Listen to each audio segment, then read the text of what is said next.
बिस्मिल्लाहिर्रहमानिर्रहीम। अस्सलाम वालेकुम स्टूडेंट्स। इंडिकेट का एक एमसीक्यूज है कि a car starts from rest and then covers 20 meter of displacement in 4 seconds.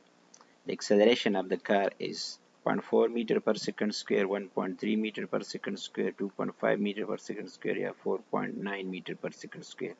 आपके ख्याल में कौन सा जवाब होना चाहिए? ठीक है। क्वेश्चन नंबर 2 जो है वो है कि indicate MCQs है कि a body is moving with uniform acceleration g, the displacement covered by the body in third second of its journey कौन सा होगा? 10 होगा, 15 होगा, 20 होगा या 25 मीटर होगा? आपके ख्याल में कौन सा जवाब होना चाहिए? तो इस किस्म के इंडिकेट के क्वेश्चन के जानने के लिए, इसको सॉल्व करने के लिए मेरे साथ रहिए। आज हम इंडिकेट क्रैश कोर्स का लेक्चर नंबर 7 डिलीवर करेंगे और आज के लेक्चर में हम बात करेंगे एक्सेलरेशन के हवाले से। तो चलो स्टार्ट करते हैं। ठीक है, इंडिकेट क्रैश कोर्स का लेक्चर नंबर 7 है आज, और आज हम बात करेंगे एक्सेलरेशन के हवाले से। ठीक है, आज जो टॉपिक्स हम कवर करेंगे, जो एरिया हम कवर करेंगे वो है definition, different formulas, acceleration, graph से किस तरह कैलकुलेट करते हैं, यूनिफॉर्म एक्सेलरेशन क्या है, इंडिकेट ट्रिक्स, इस पे हम बात करेंगे, acceleration due to speed, acceleration due to direction, और लास्ट में हम एमसीक्यूज भी सॉल्व करेंगे। और ये दोनों एमसीक्यूज भी हम सॉल्व करने जा रहे हैं जो अभी मैंने आपको बताया। ठीक है, तो आप इसको सॉल्व करते रहे जब तक मैं इसका हल ना बताऊं। मुझे बताइए कि इसका जो आंसर है वो क्या है। तो चलो स्टार्ट करते हैं। ठीक है, अच्छा जी, सबसे पहले हम बात करेंगे इसकी डिफिनीशन के हवाले से। What is acceleration? एक्सेलरेशन को आप सिंपली डिफाइन कर सकते हैं rate of change in velocity, rate of change in velocity. Velocity में जब भी चेंज आता है किसी बॉडी के, तो इसको हम कहते हैं एक्सेलरेशन, इसको कहते हैं। ठीक है, मतलब जब किसी बॉडी की स्पीड चेंज होती है या डायरेक्शन चेंज होता है तो इसमें एक्सेलरेशन पैदा होगा। यानी या तो डायरेक्शन की वजह से एक्सेलरेशन पैदा होता है या स्पीड की वजह से, या दोनों की वजह से बॉडी में एक्सेलरेशन जो है वो पैदा हो सकता है। ठीक है, अब इसका मैथमेटिकल फॉर्म क्या है? तो मैथमेटिकली हम इसको इस तरह लिखते हैं कि a is equal to delta v divide by delta t. ठीक है, rate of change of velocity इसको कहते हैं एक्सेलरेशन। आप इसको इस तरह भी लिख सकते हैं V F minus we I divide by delta T, ये भी एक्सेलरेशन के लिए इक्वेशन है। अगर आप Newton second law of motion से कैलकुलेट करना चाहते हैं F is equal to M A से, तो आप इस तरह कर सकते हैं A is equal to F divide by M, इस तरह कर सकते हैं। इसी तरह आप इस इक्वेशन से भी कैलकुलेट कर सकते हैं v is equal to v i plus a t. तो इसको जब आप रीअरेंज करेंगे तो ये इक्वेशन आपको मिलेगा। आप इस इक्वेशन से भी कैलकुलेट कर सकते हैं 2a is equal to v f square minus we i square. इससे अगर आप एक्सेलरेशन कैलकुलेट करें तो v f square minus we i square divide by 2s। ठीक है, तो इन तमाम इक्वेशन से आप एक्सेलरेशन जो है वो कैलकुलेट कर सकते हैं। ठीक है, इक्वेशन भी आप यूज़ कर सकते हैं v square divide by r, लेकिन ये उस केस के लिए है जब बॉडी सर्कल में मूव करी, जब इसका डायरेक्शन चेंज हो रहा हो। बाकी ये जो सारी डिफिनीशन हमने लिखी है इसमें क्या होता है, इसमें डायरेक्शन जो है वो कांस्टेंट रहता है। ठीक है, अब इसका नेचर क्या है? तो ये एक वेक्टर क्वांटिटी है। एक्सेलरेशन क्या है? ये एक वेक्टर क्वांटिटी है और इसका डायरेक्शन कौन सा होगा? जो चेंज इन वेलोसिटी का डायरेक्शन है, चेंज इन वेलोसिटी, इसका जो भी डायरेक्शन होगा तो वो एक्सेलरेशन का डायरेक्शन होता है। ठीक है, अच्छा जी, इसका यूनिट क्या है? इसका यूनिट है मीटर पर सेकंड स्क्वायर, या बाज़ औक़ात फीट पर सेकंड स्क्वायर में भी इसका यूनिट आ सकता है, या किलोमीटर पर आवर स्क्वायर में भी इसका यूनिट जो है वो आ सकता है। और इसके डायमेंशन क्या है? तो इसके डायमेंशन है L T the power minus 2, ये है इसके डायमेंशंस। अच्छा, एक्सेलरेशन को ग्राफ से किस तरह कैलकुलेट कर सकते हैं हम? ठीक है, तो ग्राफ से जब भी हम कैलकुलेट करेंगे एक्सेलरेशन को, तो इसके लिए हम वेलोसिटी टाइम ग्राफ यूज करेंगे। वेलोसिटी टाइम ग्राफ, इससे हम एक्सेलरेशन जो है वो कैलकुलेट कर सकते हैं। किस तरह? जब भी हम वेलोसिटी टाइम ग्राफ लेते हैं तो हॉरिजॉन्टल एक्सिस पे हम टाइम लेते हैं, वर्टिकल एक्सिस पे हम वेलोसिटी लेते हैं। ठीक है, तो इसका जो भी स्लोप होगा इससे हम एक्सेलरेशन कैलकुलेट कर सकते हैं। यानी मैं लिख सकता हूँ slope of velocity time graph gives acceleration. Velocity time graph का जो स्लोप होता है उससे आप एक्सेलरेशन कैलकुलेट कर सकते हैं। किस तरह? फॉर एग्जांपल अगर आपके पास कोई ग्राफ इस तरह का आया है तो इसकी जो स्लोप है ना, स्लोप जब वेलोसिटी टाइम ग्राफ की हम मालूम करेंगे तो इसकी जो स्लोप होती है वो होती है change on y axis divide by change on x axis. कि वाई एक्सिस पे कितना चेंज आया हुआ है और इसको डिवाइड करें एक्स एक्सिस पे कितना चेंज आया हुआ है तो इसको स्लोप कहते हैं। अब देखिए वर्टिकल एक्सिस पे हमने लिया है वेलोसिटी तो चेंज इन वेलोसिटी, और हॉरिजॉन्टल पे हमने लिया है टाइम तो चेंज इन टाइम, ठीक है। और rate time change of velocity जो है इसको कहते हैं एक्सेलरेशन। तो मींस के स्लोप जो होता है वेलोसिटी टाइम ग्राफ का, this will give you acceleration of the body, ठीक है। अब ये स्लोप डिफरेंट तरह का हो सकता है। फॉर एग्जांपल अगर किसी बॉडी का स्लोप इस तरह आ जाए इसको हम इंक्रीजिंग स्लोप कहते हैं। इंक्रीजिंग स्लोप या इसको पॉजिटिव स्लोप भी बोलते हैं, पॉजिटिव स्लोप। जब वेलोसिटी टाइम के साथ इंक्रीज हुई है कि जैसे जैसे टाइम बढ़ता जाता है वेलोसिटी जो है वो इंक्रीज हो रही है तो इसका जो स्लोप होगा वो पॉजिटिव होगा, स्लोप पॉजिटिव होगा। इसका मतलब एक्सेलरेशन भी पॉजिटिव है, एक्सेलरेशन ये भी पॉजिटिव है और इस ग्राफ का जो स्लोप है वो भी पॉजिटिव आ रहा है, ठीक है। दूसरा अगर हमारे पास ग्राफ इस तरह का हो, लेट से डिक्रीज हो रहा है, यानी जैसे जैसे टाइम बढ़ता जा रहा है जो वेलोसिटी है वो डिक्रीज हो रही है, नीचे आ रही है, ठीक है। तो इस ग्राफ का जो स्लोप होता है वो क्या है? वो नेगेटिव स्लोप है, नेगेटिव स्लोप होगा और इसका जो एक्सेलरेशन होगा वो भी नेगेटिव एक्सेलरेशन होगा, ठीक है। तो positive slope positive acceleration, negative slope negative acceleration. इसको आप एक और तरीके से भी कैलकुलेट कर सकते हैं। यहाँ पे एक आप हॉरिजॉन्टल लाइन ड्रा करिए और यहाँ पे एंगल देखिए, अगर ये एंगल लेस देन 90 डिग्री है तो इसका मतलब है स्लोप पॉजिटिव होगा। अगर एंगल लेस देन 90 डिग्री है तो इसका मतलब है कि स्लोप जो है वो पॉजिटिव होता है और इसका जो एक्सेलरेशन होगा वो भी पॉजिटिव होगा। Acceleration is also positive.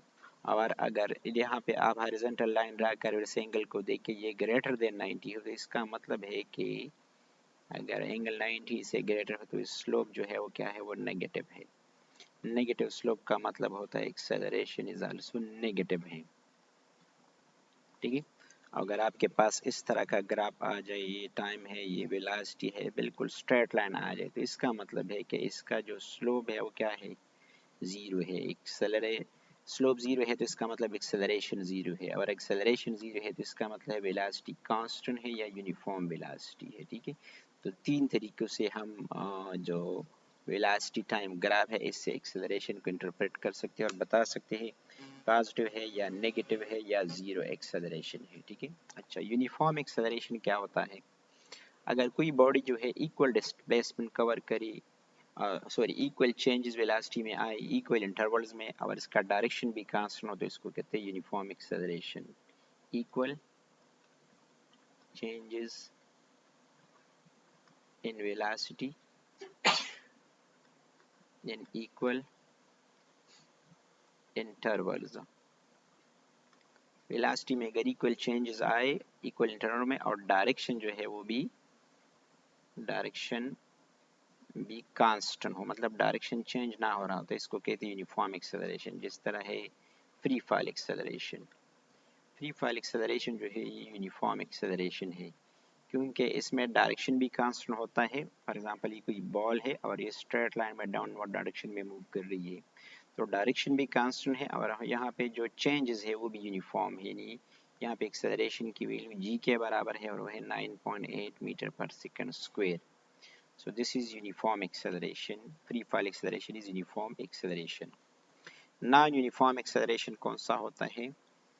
Unequal changes, unequal changes जब आ जाए in equal intervals of time, in equal intervals, तो फिर इसको हम कहते हैं non uniform acceleration. For example अगर कोई कार है और वो ट्रैफिक में फंसी हुई है और वो जा रही है, ठीक है, कार इन ट्रैफिक, तो इसको हम कहते हैं क्या? तो इसको कहते हैं नॉन यूनिफॉर्म एक्सेलरेशन, इसको कहते हैं, ठीक है। फॉर एग्जांपल कोई कार ट्रैफिक में फंसी हुई तो इसकी जो एक्सेलरेशन होगी वो क्या होगी, वो नॉन यूनिफॉर्म एक्सेलरेशन इसकी होगी, ठीक है। अच्छा जी, अब हम इस पे कुछ एमसीक्यूज जो है वो सॉल्व करने की कोशिश करते हैं, और जो मैंने स्टार्ट में 2 एमसीक्यूज आपको बताए वो भी हम सॉल्व करने की कोशिश करेंगे, ठीक है। अच्छा, वेलोसिटी चेंजेस फ्रॉम 10 मीटर पर सेकंड टू 20 मीटर पर second in 5 second, acceleration is. अगर किसी बॉडी की कोई कार है, लेट से इसकी वेलोसिटी जो है 10 मीटर पर सेकंड से 20 मीटर पर सेकंड तक चेंज हो जाए 5 सेकंड में, तो इसकी एक्सेलरेशन कितनी होगी। तो आप लोगों को नॉलेज होना चाहिए कि जो इसकी एक्सेलरेशन होगी वो हम इस तरह कैलकुलेट कर सकते हैं, V F minus we I divide by time. इसमें अगर आप वैल्यू पुट करें फाइनल, ये फाइनल वेलोसिटी है, ये इनिशियल वेलोसिटी है, ठीक है। तो फाइनल वेलोसिटी है 20, इनिशियल वेलोसिटी है 10 और टाइम गिवन है वो है 5 सेकंड। तो इसको हम लिख सकते हैं 10 डिवाइड बाई 5। 5 से अगर आप इसको डिवाइड करें तो ये है 2 मीटर पर सेकंड स्क्वायर। तो इसकी एक्सेलरेशन पॉजिटिव है और कितनी है, 2 मीटर पर सेकंड स्क्वायर इसकी एक्सेलरेशन है, ये स्क्वायर है क्योंकि ये एक्सेलरेशन है, ठीक है। अच्छा जी, नेक्स्ट क्वेश्चन है, a body moving with constant velocity has dash acceleration. अगर कोई बॉडी कांस्टेंट वेलोसिटी से यूनिफॉर्म वेलोसिटी से मोशन में है तो इसकी एक्सेलरेशन क्या होगी। तो अभी हमने बताया कि जब वेलोसिटी कांस्टेंट होती है या यूनिफॉर्म होती है तो तब एक्सेलरेशन क्या होगी, जीरो एक्सेलरेशन होगी, इसलिए जो करेक्ट ऑप्शन है वो है सी। नेक्स्ट क्वेश्चन है question number 3, dimensions of acceleration क्या है। एक्सेलरेशन के क्या डायमेंशन हो सकते हैं। इसको अगर हम इस तरह ब्रैकेट्स में लिख के, ठीक है, लेट्स से ये पावर -1 है और ये पावर -2 है और ये लेट्स से पावर -1 है, ठीक है। तो आप लोगों को पता है कि एक्सेलरेशन बराबर होता है rate of change of velocity का, ठीक है, rate of change in velocity का, ठीक है। और वेलोसिटी का यूनिट है मीटर पर सेकंड, जबकि टाइम का यूनिट है सेकंड, तो हम इसको लिख सकते हैं मीटर पर सेकंड स्क्वायर। तो ये लेंथ है और ये क्या है, टाइम स्क्वायर है। इसको मैं अगर ऊपर लिखूँ तो एल टी पावर -2, इसलिए जो करेक्ट ऑप्शन है वो है ऑप्शन नंबर सी है, ठीक है। अच्छा जी, नेक्स्ट क्वेश्चन है कि एक कार है, स्लोज डाउन फ्रॉम 20 मीटर पर सेकंड टू 10 मीटर पर सेकंड इन 5 सेकंड, एक्सेलरेशन इसकी कितनी होगी। एक गाड़ी है और वो 20 मीटर पर सेकंड से मोशन में थी, फिर जो है इसकी वेलोसिटी डिक्रीज हो जाती है 10 मीटर पर सेकंड तक 5 सेकंड में, तो इसकी एक्सेलरेशन कितनी होगी। तो देखिए, एक्सेलरेशन मालूम करने के लिए हम इक्वेशन यूज करेंगे v minus we I divide by t. इसमें वैल्यू पुट करी, ये है आपकी फाइनल वेलोसिटी, ये है इनिशियल वेलोसिटी और ये है टाइम। इसमें वैल्यू पुट करी, ये जो फाइनल वेलोसिटी है वो है 10, जो इनिशियल वेलोसिटी है वो है 20 डिवाइड बाई क्या है 5 है। तो -10 डिवाइड बाई 5, तो क्या होगा हमारे पास आएगा -2, ठीक है। तो ये ऑप्शन जो है ए नंबर, ठीक है, -2 मीटर पर सेकंड, ये क्या है, इसकी एक्सेलरेशन है मीटर पर सेकंड स्क्वायर, इसके साथ स्क्वायर भी लिखे, ठीक है। क्वेश्चन नंबर 5 क्या है, a car start from rest then moves 20 metre distance in 4 second, acceleration of the car is. अच्छा जी, ये क्वेश्चन थी जो मैंने आपको स्टार्ट में दी थी कि एक कार है वो स्टार्ट रेस्ट से लेती है, फिर 20 मीटर का डिस्प्लेसमेंट कवर करती है 4 सेकंड में, तो इसकी एक्सेलरेशन कितनी है। तो देखिए, इसकी एक्सेलरेशन कैलकुलेट करने के लिए आप कौन सा इक्वेशन यूज कर सकते हैं, आप ये वाली इक्वेशन यूज करते हैं, s is equal to v i t plus half of a t square.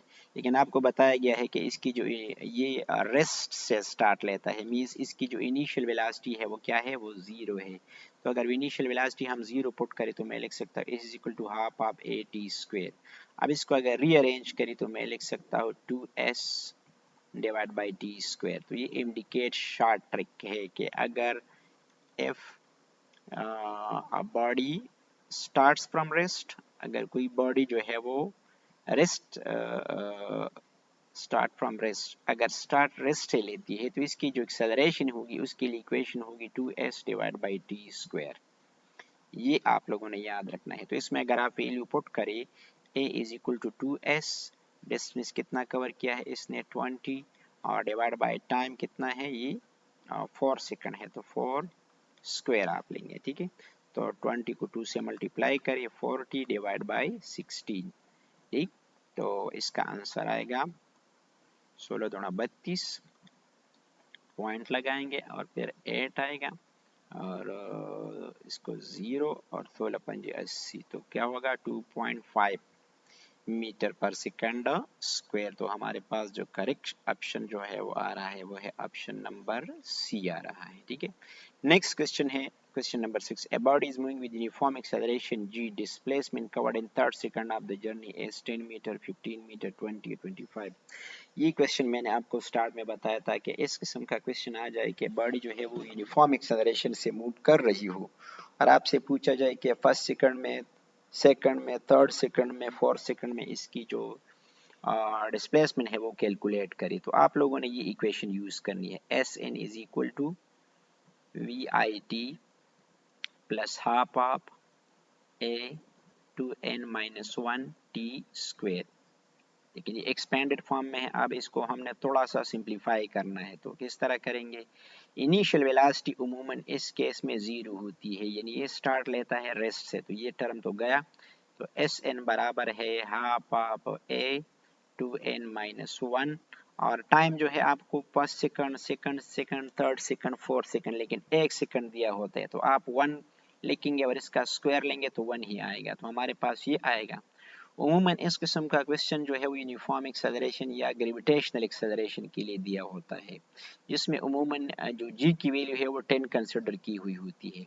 तो आप लोगों ने क्या करना है, यहाँ पे 10 पुट करना है। तो आप इस लिख सकते हैं कि s n is equal to 10 divide by 2 two n minus 1, और एन क्या है, एन नंबर ऑफ सेकंड है कि किस सेकंड में आप वेलोसिटी या डिस्प्लेसमेंट मालूम करना चाहते हैं। तो थर्ड सेकंड है, इसलिए मैं एन की वैल्यू 3 पुट करूँ अगर, तो मैं लिखूंगा कि थर्ड सेकंड में है 2 5 द 10 और 2 मल्टीप्लाइड बाई 3 माइनस 1, तो मैं लिख सकता हूँ 5 और 2 3 द 6 माइनस 1, तो क्या आएगा 5 आएगा। तो 5 मल्टीप्लाइड बाई 5 क्या आएगा 25, ठीक है। तो जब भी आप n सेकंड में डिस्प्लेसमेंट मालूम करना चाहते हैं तो इसके लिए जो इंडिकेट ट्रिक है वो कि किस तरह आप लोगों ने डिस्प्लेसमेंट मालूम करना है। तो इसके लिए इक्वेशन है s n is equal to a divide by 2। अगर यहाँ पे आप ए लिखना चाहते हैं 2 भी ठीक है, नॉर्मली ये ग्रेविटेशन एक्सेलरेशन के लिए दिया गया होता है, ठीक है। और ये है 2n माइनस 1। तो ये इक्वेशन आप लोगों ने याद रखनी है एज इंडिकेट ट्रिक। ये स्टार्ट फ्रॉम रेस्ट, ठीक है, एक्सेलरेशन मालूम करने के लिए, ये स्टार्ट फ्रॉम रेस्ट पर डिस्प्लेसमेंट मालूम करने के लिए इस इक्वेशन को हम यूज करते हैं, ठीक है। तो आज के लेक्चर में इतना ही काफी, इंशाल्लाह हम नेक्स्ट लेक्चर में इंडिकेट के नए टॉपिक पे बात करेंगे। तब तक के लिए अल्लाह हाफिज और अपना फीडबैक जरूर मुझे देते जाइए।